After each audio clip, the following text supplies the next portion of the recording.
Hi, I'm Guy Harris, and I set up my business, AccessiblePRS, to catalyze accessibility and inclusion in housing. One of my key objectives is to level the search processes so that wheelchair users and anyone with an accessible housing need can search, filter, find a suitable home using all the same portals and channels as everyone else. So up until now, the problem has been there's no way to effectively search and filter for a property that will meet your needs without spending ridiculous amounts of time going through the portals. And then if something possibly looks right, you have to call the agent. Agent might be busy, the property might go, the agent might get back to you, and they haven't noticed something that's key to, you living there or even a viewing. For me, it was very much about what can I do? What is the smallest amount of ask for the maximum amount of impact? And the material information updates, working with agents in this way so that they don't have to make a massive investment, is felt to me like a massive win. In November 2023, the National Trading Standards announced their updates, they called material information updates, for how estate agents and property portals must display information and critically what information exists to help the consumer on their journey. And we need the information at the start of the journey.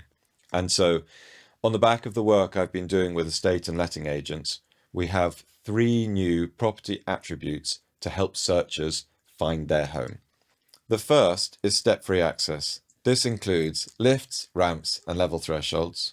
The second is a wet room, and that includes flat floor showers, level showers. And the third is a new category which we call lateral living. Lateral living is clearly defined as any property with a kitchen, living room, bathroom, and at least one bedroom on the entry level. And we say entry level rather than ground floor because actually if you have a 3rd and 4th floor duplex and it's got lift access, then clearly that may work well as well.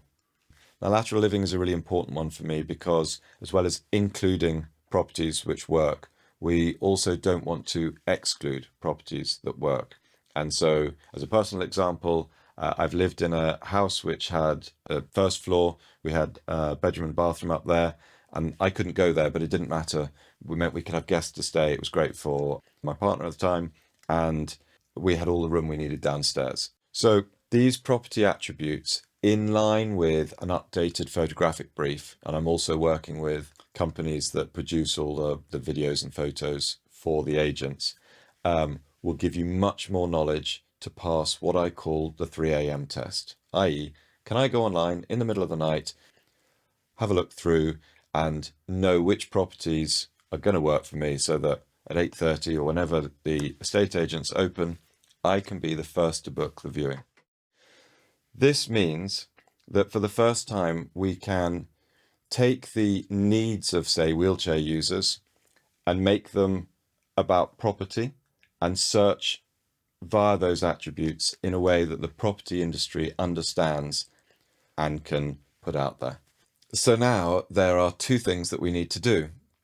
The agents need to get on board and they need to understand what these little bits of information look like and how to capture them both in the descriptions they're writing about the properties and also the imagery. So that's both photos and videos. And then on the other side of the fence, we've got the property searchers. Those searchers with accessible property needs must educate themselves and understand how they can help themselves and what facilities are out there to help them. And the great news is this is underway. It's live, certainly on Zoopla at the moment. On the market have got a workaround. Rightmove was scheduled to put their updates live at the end of June 2024. It's now July. I'm still waiting for that to happen or see what that looks like. But certainly with Zoopla's updates, it's a question of knowing how to use the system because it isn't actually intuitive and they haven't yet put anything out to help the searcher.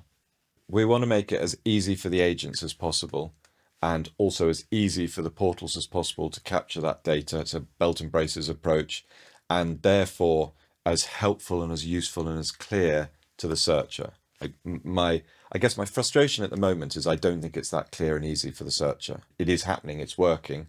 There's more there than they understand. And this is, as it evolves, it's a good news story.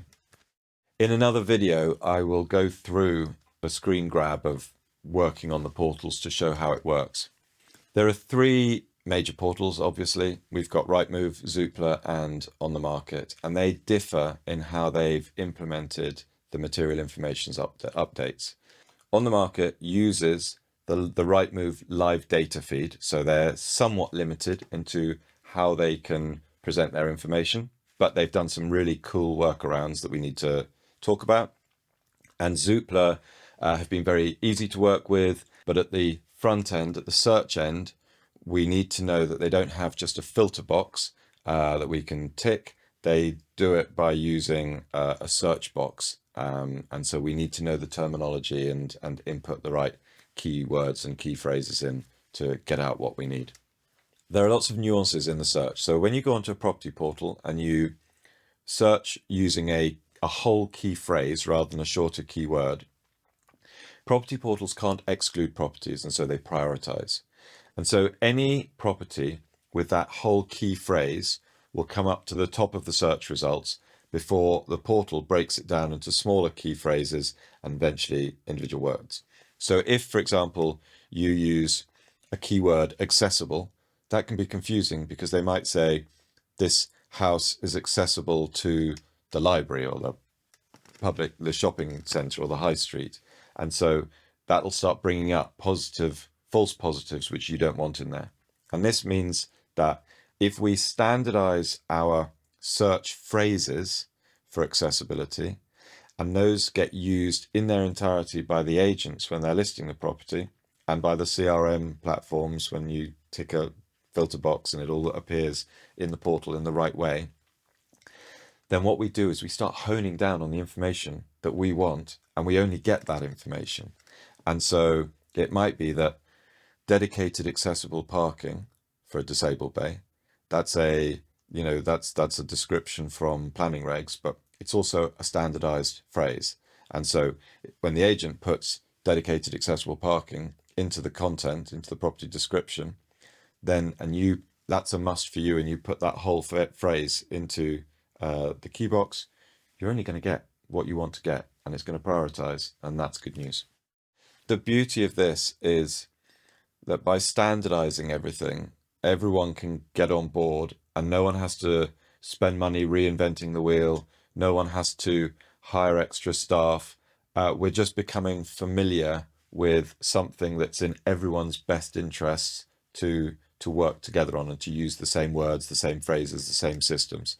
And so really, in terms of the sort of competition, if you like, leveraging that competition within the industry, it's not about who's doing it the best or who's employing the most people.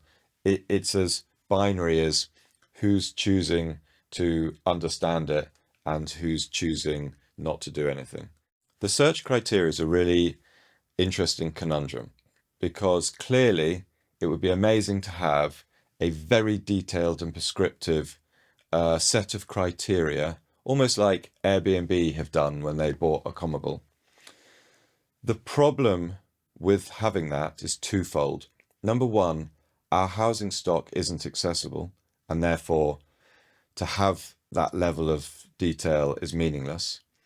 And secondly, what we've seen is that when you make it too detailed, like, it's not implementable, it's not workable, and so therefore people don't do it. And therefore the baby gets chucked out with the bathwater. They say, oh, accessibility, it's too complicated, it's too difficult, we're not doing it. And what I am doing with my work is bringing everyone up to a basic benchmark level that is implementable, that is understandable, and it's relatable.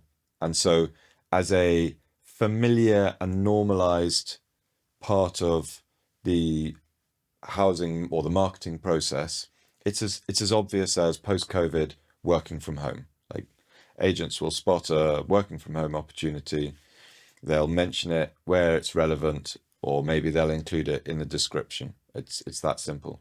And so for now, it's important that we don't overcomplicate. And so these three new property characteristics, step-free access, wet room, and lateral living, they are something that we can work with, and they are a realistic starting point for a searcher. Now, there is a fourth tick box which could be useful, which could be wheelchair accessible, but only if that property is built to like a new build, it's built to M43 planning standards and fitted out as wheelchair accessible, not wheelchair adaptable. And then it's an amazing tick box. Yeah, let's see that. And I would love to see that growing, because we're all becoming familiar with it, because we're capturing the data. Rightmove, Zoopla, On the Market, they're all data analysts. They'll see these emerging trends and these sort of growing demand, which is huge already, and that'll be important data which goes out to the house builders.